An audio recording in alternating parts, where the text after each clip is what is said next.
حضرت ابو سعید خدری رضی اللہ عنہ نبی صلی اللہ علیہ وآلہ وسلم سے روایت کرتے ہیں، آپ صلی اللہ علیہ وسلم نے فرمایا، اللہ تعالیٰ فرمائے گا، اے آدم، وہ عرض کریں گے حاضر ہوں، تیار ہوں اور ساری خیر تیرے ہاتھوں میں ہے۔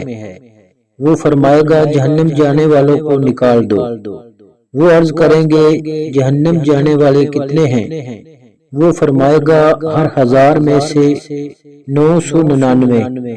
اس وقت بچے بوڑھے ہو جائیں گے، ہر حمل والی اپنا حمل گرا دے گی اور تم لوگوں کو مدہوشی کے عالم میں دیکھو گے، حالانکہ وہ مدہوش نہیں ہوں گے بلکہ اللہ کا عذاب شدید ہوگا۔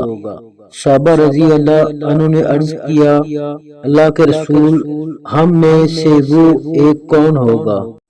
آپ صلی اللہ علیہ وسلم نے فرمایا، تمہیں بشارت ہو، کیونکہ وہ ایک آدمی تم میں سے ہوگا جبکہ یجوج مجوج ہزاروں ہوں گے۔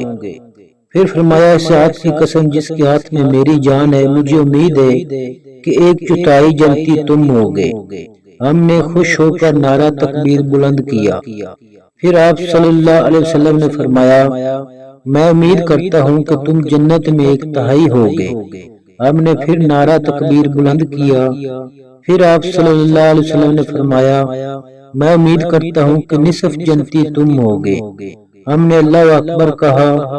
آپ صلی اللہ علیہ وسلم نے فرمایا، تم تمام لوگوں میں اتنے ہوگے جتنے سفید بیل کی جلد پر ایک سیاہ بال یا کسی سیاہ بیل کی جلد پر ایک سفید بال ہوتا ہے۔